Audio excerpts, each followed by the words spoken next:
Kimartha dharma palasya kinkarangno nishida. So they accepted the submission, very humbly they submitted, with great respect. Therefore, they are smiling.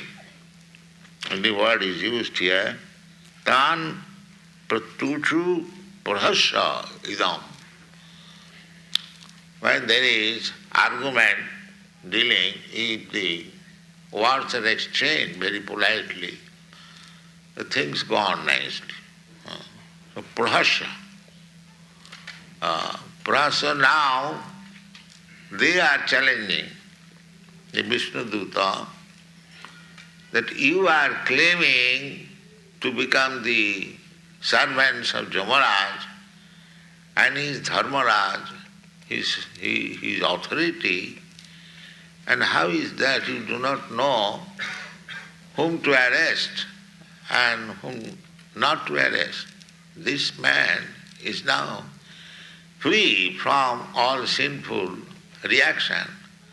How is that you are claiming to be servant of Jamaraj, Dharmaraj, and do not know? Therefore they are smiling. So their challenge was that you are claiming to be servants of Jamaraj, but you are doubting whether you are bona fide servants of Jamaraj. Otherwise, why you are committing this mistake? So this indicates the servant should be as good as the master. That is servant. Because sometimes servants may be challenged. So that is the qualification of Krishna's servant. Krishna's servant must be always equipped because they have to meet so many opposing elements. Krishna's the Pritrana sadhunam dinashaya duskritam. There are so many. Practically the whole material world is full of duskritam. They want to create God. They don't want to become servant of God. That is the challenge.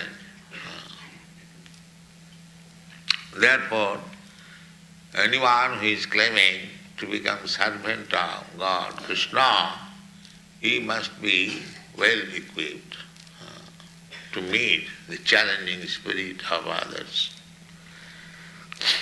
Prahasya idam me gunirhadaya gira. Very gravely inquired from them. What is that inquiry? They said, see Vishnu Duta Uchu. The Vishnu Duta replied. Their submission was, sir, you are so nice, gentlemen. You appear to be coming from the very elevated planet, and why you are interfering? So they, with very grave voice and smiling, challenging them. What is that? Juyam vai dharmarajasya jadi nirdeshakarina bruta dharmasya nastattam jaccha adharmasya lakshanam. So if you are actually servant of Dharmaraj, then you must know what is dharma and what is adharma. Juyang vai dharmarajasya jadi nirdeshakarya. That will be your bona fide representation. You cannot do any mistake if you are servant of Dharmaraj. Dharmaraj means here there are so many living entities. Of course, in the human society, I have explained many times, Dharma, religious system, is in the human society. not in the animal society. The animals does not, they have no knowledge, neither they have capacity to distinguish what is dharma, what is adharma. Their business is simply eating, sleeping, mating and depending, that's all. It is the human society, another extra. Not only simply eating, sleeping, mating, that is required because you have got this body. But we have got extra intelligence. Why this extra intelligence? That is for understanding dharma, religion. But unfortunately, the modern rascal society, they utilizing that extra intelligence than the cats and dogs for the same purpose, eating, sleeping, mating. And that is the defect of the modern civilization. In spite of advancement of education, scientific knowledge, technical knowledge, this knowledge, that knowledge, they remain the same cats and dogs. This is the defect. Therefore, people are dissatisfied, disappointed. God has given it extra intelligence for understanding God, but they are being misled.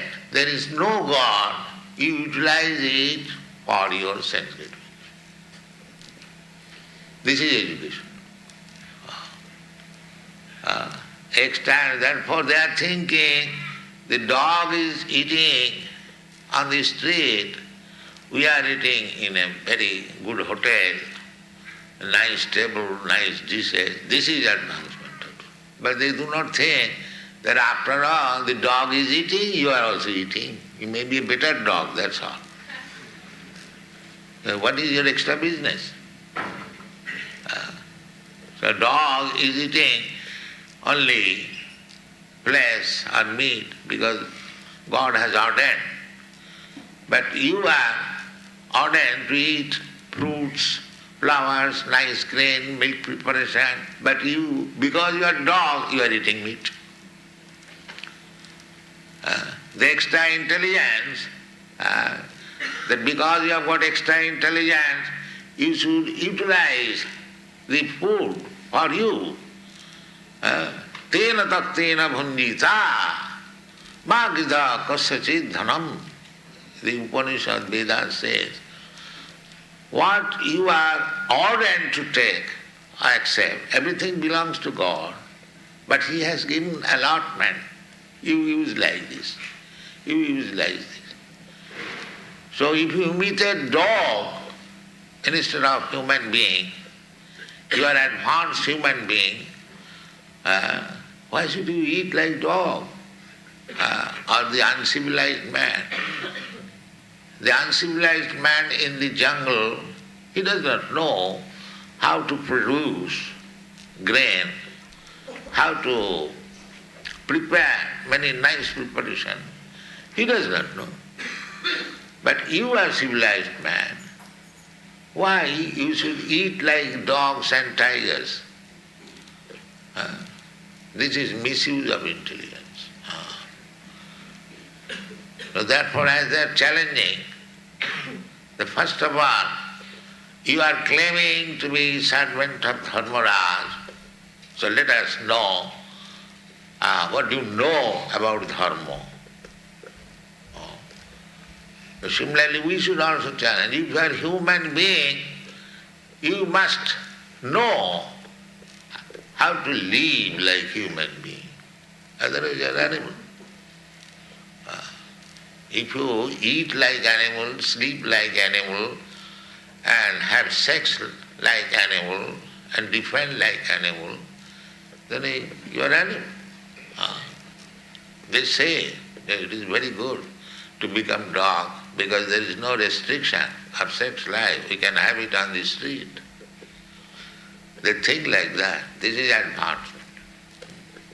The animals wander naked, so man is also trying to become naked, nudist. This is life. So their extra intelligence is being used like that.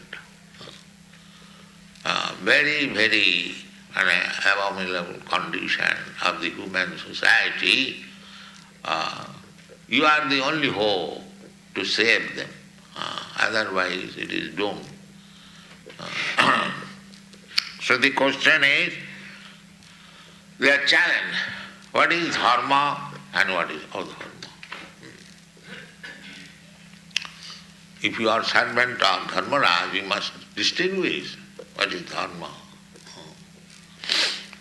So even though the what is called the Jamadutas, they are not very good looking as the Vishnu Dutas, still this question was put to them to explain. They are not very much civilized, you may say. Still, they are expected to know this distinction. Just see, in the Jamadutas were how much advanced and how we are advanced. We do not know what is dharma, what is adharma. We don't make any distinction. Dharma is, we have repeatedly said, dharma means to surrender to Krishna. Simple. And adharma means everything except this. If you don't surrender to Krishna, then whatever you are doing, that is adharma, means non-religious.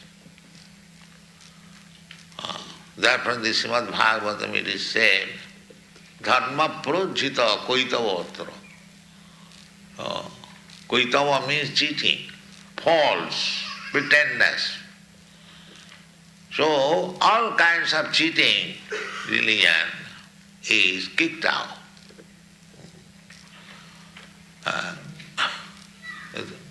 Cheating religions, they are teaching that we can create God, as we can create television. Similarly, we can create God. They are teaching this is the. Just see how degraded they have been. And these things are going on as dharma. Bhuta dharmasya na tattam. Tattam means truth. Don't talk nonsense. Don't waste time. Tattam, in truth. What is dharma? Bhuta dharmasya na tatyam jacha adharmasya. And how we distinguish from adharma, non-religious thing. Knowledge means you should know both things, not one side. You must know what is religious system and what is not religious system. Simply one side is not full knowledge. Upayancha chintayet prajna, upayancha chintayet. Just like if you want to do some business, you have calculated that I shall invest so much money and I shall get so much profit. So, let us do this business, it is very nice. But Shastra says no, you have simply calculated the profit and you also calculate no profit, not one side. Similarly, to know dharma, you must know adharma also, the opposite side. If you know white, you should know what is black. Otherwise the knowledge is not relative. This world is, if you know the father, then you must know the son. Or if you know the son, then you must know the father. So in the religious system, if one knows the son, the further improvement is to know the father. That is required. Otherwise it is incomplete. If you simply know the Son of God, then it is incomplete. If you know the Father of the Son of God, then it is complete. So here in our Krishna consciousness movement, there are in all other religious systems, they say that this leader is son of God. Somebody says our leader is a servant of God. So now, because he did not know who is the master, who is the father, therefore gradually it has dwindled. Now we must know the Krishna consciousness movement is awarding, here is the father of the son of God, Krishna. Here is the master of the servant. This is Krishna consciousness. So there is no quarrel with other religious system. They know simply the son of God, but they do not know who is the father of the son. That is Krishna. Aham bija pradapita. Krishna says, I am the seed-giving father. Whose father? Sarvajonishu, in all forms of living entities. Sarvajonishu kaunteya sambhavanti. Beginning from these microscopic living entities up to the Brahma, the biggest. So Krishna claims that I am the father of Brahma as well as the microscopic germ. Sarvajonis. So you should know. And if anyone understands Krishna, how he is father of Brahma and father of this microscopic germ, then he becomes perfect. Immediately. Therefore Krishna recommends, Janma karma cha me dibbam jo janati tattvato, the tattva, truth. If you simply try to understand Krishna in truth, how he is father of Lord Brahma and how he is father of the microscopic germ, and if you in truth understand what is this microscopic germ and what is this Brahma, what is this human being, what is this tiger, what is this tree. So, to know Krishna means to know everything. Therefore in the Vedas it is said, Jasmin vigyate sarvametam vigyatam bhavanti. If you simply understand Krishna, then you become full knowledge. That is complete knowledge. Etat jnanam, this is Bhagavad Gita says, this is knowledge. If you simply study Krishna, so what is the difficulty? Krishna is explaining himself. Suppose if you want to study somebody, you may guess that this body, this man may be like this, like that. That is going on all over the world. What is God? Some theosophist, some theosophist and theologist, all are speculative. Maybe, perhaps, this, that, and the God is explaining himself, I am this, like this, that they will not do. Just see. God is canvassing that here I have come, paritranaya sadhunam, vinashaya chaduskita. I have appeared before you just to give you relief. Paritranaya sadhunam, you are trying to understand me. So here I am present. Where you are thinking God is formless, here I am, Krishna form. You see, I have got my flute in the hand. I am very much fond of the cow. I love the cows and the sage and Brahma, everyone equally, because they are all my sons in different bodies. Krishna is playing, Krishna is speaking, still these rascals will not understand Krishna. So what is Krishna's fault? It is our fault. Andha. Just like the owl. Owl will never open the eyes to see that there is sunlight. You know this? Owl. So they will not open. However you may say, Mr. Owl, please open your eyes and see the sun. No, there is no sun. I don't see. This is owl civilization. So you have to fight with these owls. It must be very strong, especially the sannyasis. You have to fight with the owls.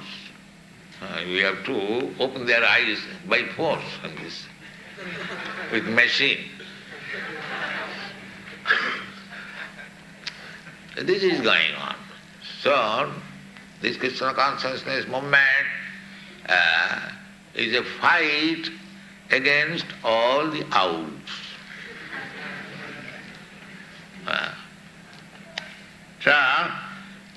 Here is a challenge. Juyang vai dharmarajasya jadi nirdesha karya. Nirdesha karya.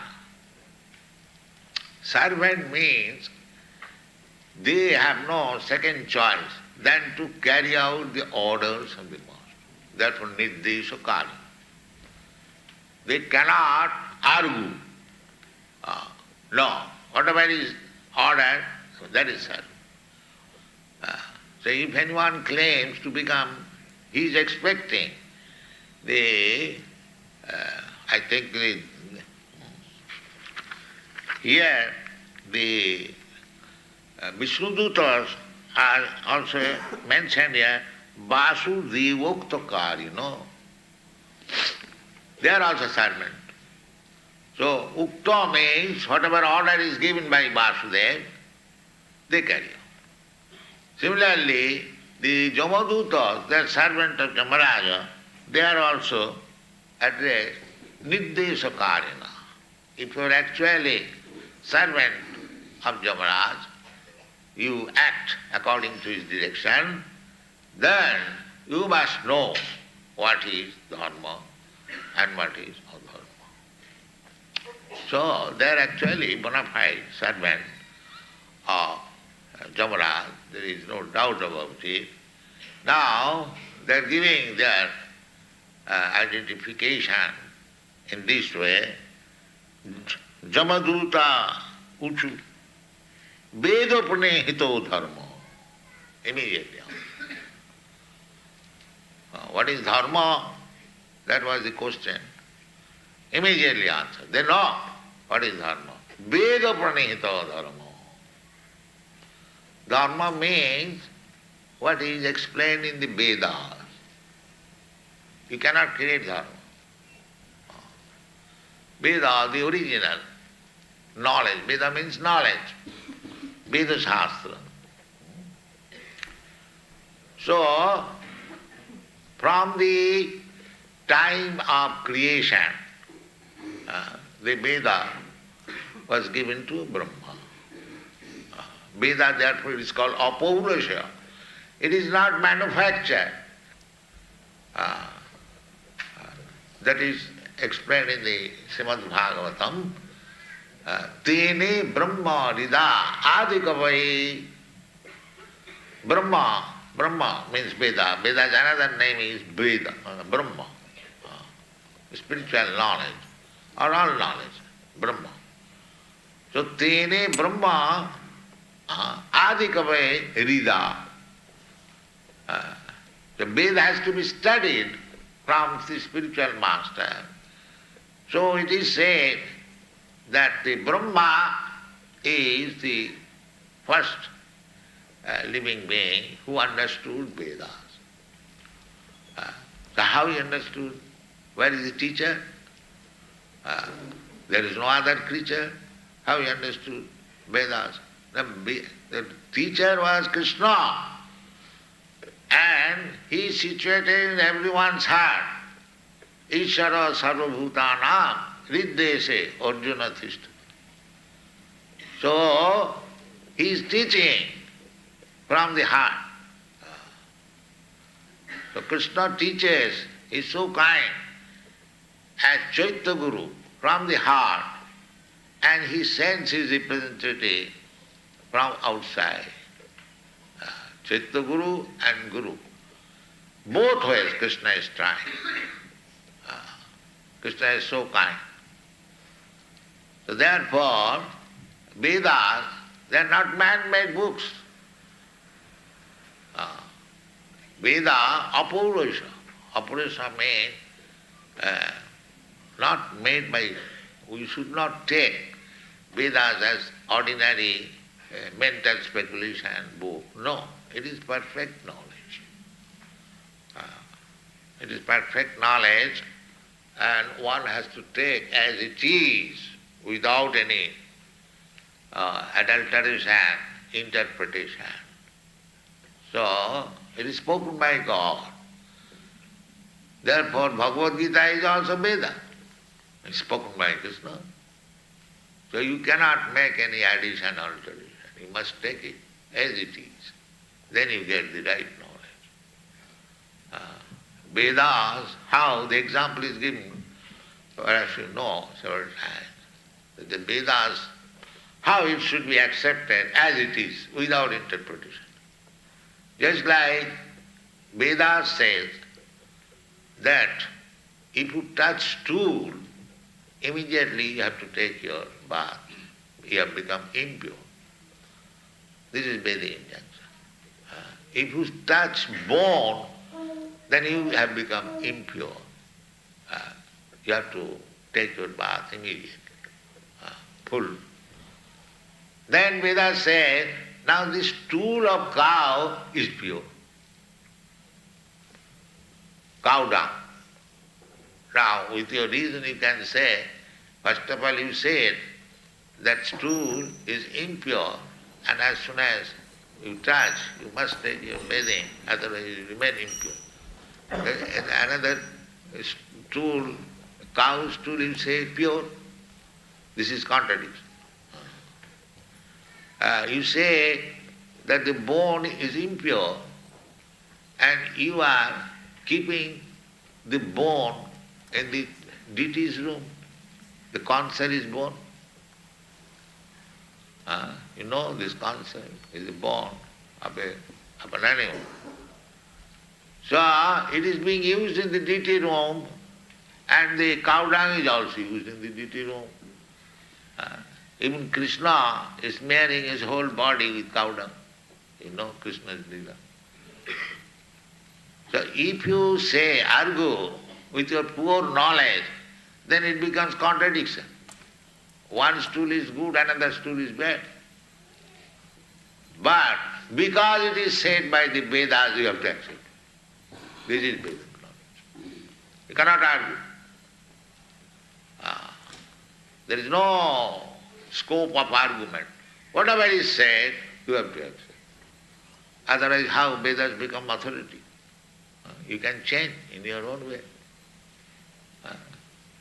So therefore, we say that if you want to take benefit by reading Bhagavad Gita, then you should accept it as it is said. Don't try to interpret foolishly. Then you never get the benefit. That is our propaganda. And people are very against us. No, I am a scholar. I am a philosopher, I can interpret it in a way. We say, no, sir, you cannot do that. This is our propaganda. Be the Panita of that. Thank you very much.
Haribo. That was another ecstatic class from Srila Prabhupada. Just to remind you, it was Srimad Bhagavatam 6.1.37, given in San Francisco on July the 19th, 1975. And I'll read the translation again. Shukadev Goswami continued to speak. After the messengers of Yamaraj thus addressed the Vishnudutas, those perfected beings who are personal associates of Vasudeva smiled, and with voices resounding as the sound of the cloud, gravely spoke the following words. So, Prabhupada begins the class. I've got a list of questions because I was looking at the class a few days ago, and I'll go through some points to stimulate you. And if at any time anyone can add anything, just raise your hand and we'll add that. And if we have time at the end, you can also just put in your comments and questions. So if you have any comments or questions at any point during the discussion, please raise your hand so that way we can churn the nectar. So Prabhupada gives a couple of reasons why the Vishnudutas are smiling. This is the hardest question I'm going to ask because I didn't really notice until I studied it. And I'm not like last week, Parivida, he didn't allow anyone to go to check the lecture online. But I'm not like that. So if you want to go on your phones and get the answer that way, that's fine by me. So anyone can give me any reasons why the Vishnudutas are smiling? There's two reasons given. Paramakruna Prabhu? How is it that the servants of Yamaraj, and yet they don't know Dharma? Yes. He's Dharmaraj. Yes, so it's an irony there, right? So Dharmaraj means the king of Dharma. They're servants of Dharmaraj, and yet they don't know what Dharma is. So that's one of the reasons why the Vishnudutas are smiling. And another reason he gives, anyone else know another thing about it? Politeness, yes. Yes, the Yamadutas are respectful and polite. And Prabhupada makes a comment, if there's discussion or even if there's disagreement, if both sides are respectful and polite, then it goes nicely, you see. So that was that reason. So going back to the point that Paramakruna made, that the servants didn't know what Dharma was. At this point, Prabhupada, he gives a requirement of the servant in terms of knowledge. Servant should be as good as the master, yes. And he actually explains that we have this duty as well. We're going to be servants of Krishna, then we have to know our stuff really well, so that when there are opposing arguments, we can defeat them, you see. Now, on the discussion of Dharma, there's a verse which Prabhupada doesn't quote, but it's Dharmena hina pashubi samana. If one does not have Dharma, one is as good as an animal. So Prabhupada then goes on to discuss the difference between the human being and the animal. So the human being has got extra intelligence, and Prabhupada explains them the ordained foodstuff for the human being. Because if you have intelligence like an animal and you eat meat like an animal, this is not good. So Prabhupada, he gives some examples of the types of food that human beings can eat. And that's ordained. He says it's ordained food. Anyone know? Milk. Milk, yes. Grains. Grains, milk, grains. Fruits, yes. And flowers. Now that was an interesting one, flowers. Can anyone give an example of some flowers that we eat? Banana flowers, thank you very much. I can't remember eating a flower until I went to India, and then I finally did, so yeah. And then he says, but if you eat meat, you're as good as? And which animal? Dog. Dog, yes. Prabhupada likes to compare meat eaters to dogs. And we're still on the topic of Dharma. At one point, he actually explains the essence of what actually Dharma means. Dharma means what?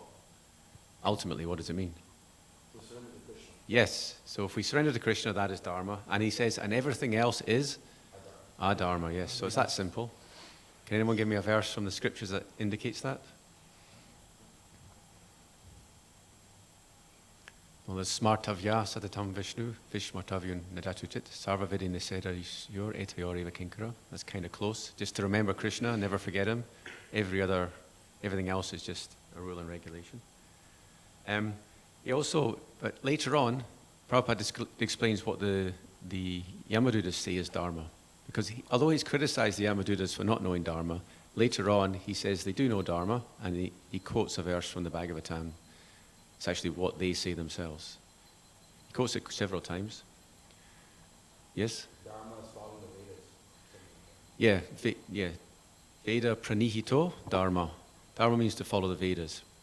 So that's kind of, it's almost the right answer, but it's not quite the right answer, because the best answer is to surrender to Krishna. And in this situation, because Ajamil, he's calling out the name of Krishna, Narayan, therefore they should not have arrested him.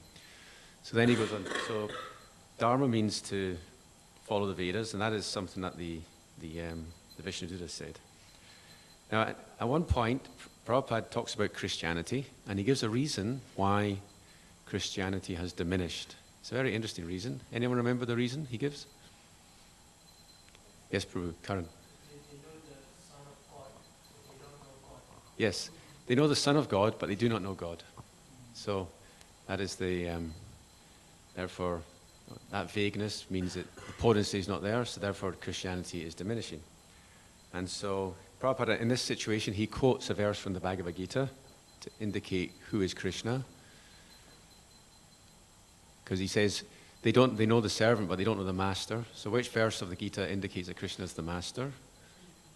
Yes, aham bija pradapita. I am the seed-giving father. So he's making the point that if we study the Bhagavad Gita as it is, we will understand who the father is, and we'll have better understanding, and that way we'll be more fixed in the process of connecting to God. So Prabhupada discussed theosophists and theologists. And he says they are speculators. So what does he use? He uses some phrases to what they say. What are the typical phrases or comments that the theosophists and theologists say that indicates that they don't know what they're talking about? He says, maybe, perhaps. So Prabhupada, he wants us to be scientific, to have knowledge, and therefore if you have knowledge, then there's no question of maybe, perhaps like this. Maybe philosophically speculating, of course. So Prabhupada makes the comment, how Krishna is giving information. And he quotes a verse from the Bhagavad Gita, because Prabhupada wants to make the point that although the theosophists and theologists are saying maybe, perhaps, Krishna himself is canvassing. Prabhupada uses this term. Krishna's canvassing. So there's a phrase in the Bhagavad Gita that a verse from the Bhagavad Gita that he quotes. Say again? Is Paratranaya Sadhanam. In this connection, it was Paratranaya Sadhanam. I come to deliver. And he quotes this because he's saying that Krishna's coming to actually spread his message. Now, these people who are blind, he compares them to a particular animal. Yes? The owls, yes. So why are they compared to owls? Yeah. So this is a very important point that the Vedas is svata pramana. Prabhupada didn't say it in the class, but it means it's self-manifest. So if you're self-realized, then the truth is very, very obvious. It's like the sun in the sky. It's there in front of you. So Prabhupada speaking from the point of view, he's self-realized, and says the truth is obvious. The Vedas are just giving the truth, and I can confirm it. It's just because I have experience of Krishna. But he says, but we come to give others this. Then they say, no, because they won't open their eyes. So they're like owls. The sun sign is, the truth is very obvious, but they avoid the truth. So that's the owl civilization. He calls Mr. Owl, he says. Prabhupada says, Mr. Owl. I'm just giving, I'll say a few more things and I'll open it up. Prabhupada gives another name for the Vedas. And it's in connection with Lord Brahma, who was enlightened from within the heart. Brahma, yes. So which verse from the Srimad Bhagavatam is this referring to? How Brahma was enlightened within the heart? Yes, Tene Brahma Rida Ye Adikavaye. So the word Brahma in this, Brahma means the Vedas, and Adikavi means Lord Brahma. So Tene Brahma Rida Ye Adikavaye means originally Lord Brahma was enlightened from within the heart. So Prabhupada describes how we become enlightened. There's two ways. One is within the heart, and what's the other way?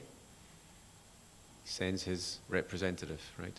External representative, like this. And the Vedas, because the Vedas are not man-made, there's a particular Sanskrit word for that. Aparushya, yes. Because Purusha means man. So if you say Aparushya, means it's not man-made. And Prabhupada, he refers to how we should take the Vedas not by any particular interpretation, but as it is. And he gives a couple of examples of how if you don't follow as it is, you'll become confused. There's a couple of apparent contradictions in the Vedas, and Prabhupada uses these examples quite a lot. Prabhuji. This, yes. Would you like to explain any of these examples, or both of them, preferably?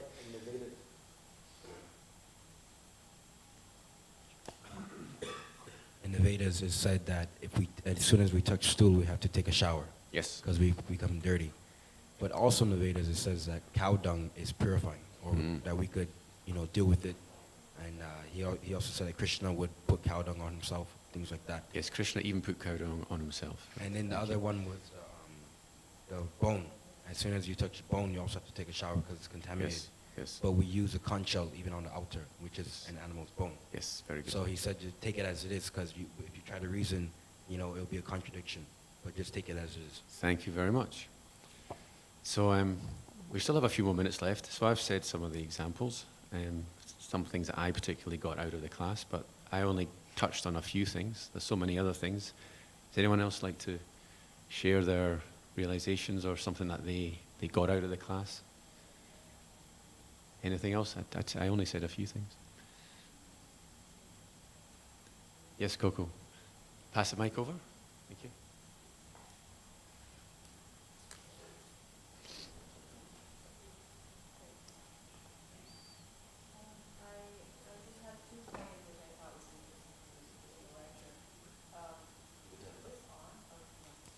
So yeah, I said there's 2 points that I thought was interesting in this lecture. One is that Prabhupada said that tattva, truth, means you have to understand both sides. Like it's Yes. not one-sided. Yes. And that the other one is that, hold on a minute. Yeah, that the servant has no second choice than to carry out the orders of the master. So that is quite interesting because that signifies a certain relationship. Why does he say that we have to carry out the orders of the master as if by force? Shouldn't the servant be willing to carry out the because if the servant, say, wants to disobey, then obviously you're not a servant anymore, right? Yes. So, Well, I think the servant voluntarily wants to be in the position where they have to follow the master, and they do it out of love, right? So you can have the two at the same time. Prabhupada gives the Sanskrit term Nirdesha Karina, right? Nirdesha Karina means they're order carriers. They have to carry out.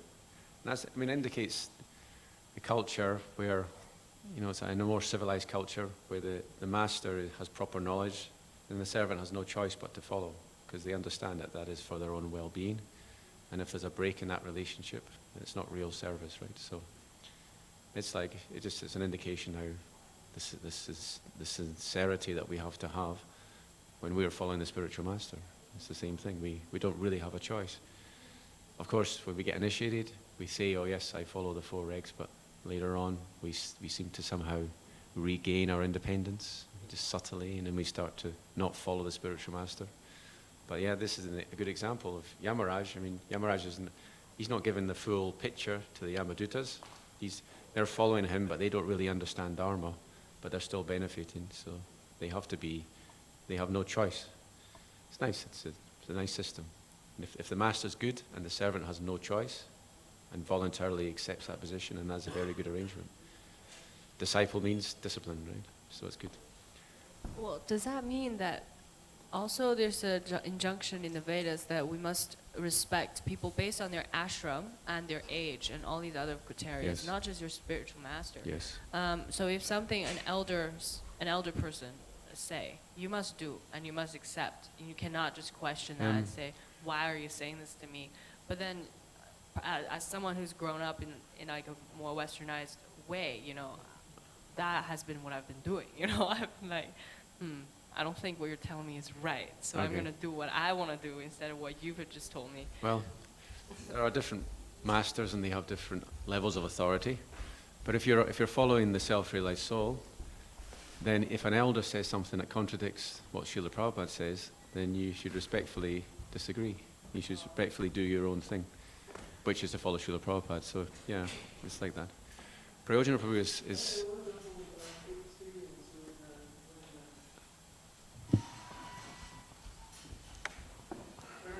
my so-called career as a temple commander, and it was an interesting aspect. I had two people telling me not to use eucalyptus, one using eucalyptus and the other one telling me not to use it. And I said, look, maybe you two, could you get together and agree it yourselves, and then I'll certainly do whatever the conclusion is. You know, and you get that. And what was the conclusion? So you can inquire, but you do it in such a way and say, look, who do I follow? I'm confused. Yes. And so that should be there. And it's the same in the Bhagavad Gita. Prabhupada says about we should inquire until convinced, he says, by the spiritual master. That's the obligation of the spiritual master, to somehow find a way of giving the understanding to the disciple. That's his part of the job. He doesn't just say, oh, just follow. You know, he may do, but in some cases you can submissively inquire. Say, look, I'm not sure what this means. Can you explain more? Thank you. Jai. So, we've run out of time. If any last comments or questions before we close? See your hand up? Yeah, just on the point of permissions. It's on you. Permissions, alls, and but people, it's not. Maybe there are cases that people denying light or denying God, but out of fear. Out of fear, not sure. Even Vedas is mentioned. You cannot know Krishna by Vedas. So it's a fear also. If you try to give God to somebody, he's afraid. Even if he's spiritual, he has his own line, on his own guru. You cannot say, oh, reject that. That's the real guru. Who are you to say? So how can we reconcile that? Out of fear. Vedas are full of injunctions. If you follow, you're going to miss the God. Is it? Oh, anyway, you can clarify. I mean, it's just a fear. It's not like atheism or something. Thank you. Grantra Srimad Bhagavatam ki, Srila Prabhupada ki jai, Jai Gaura Premanandi.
Krishna.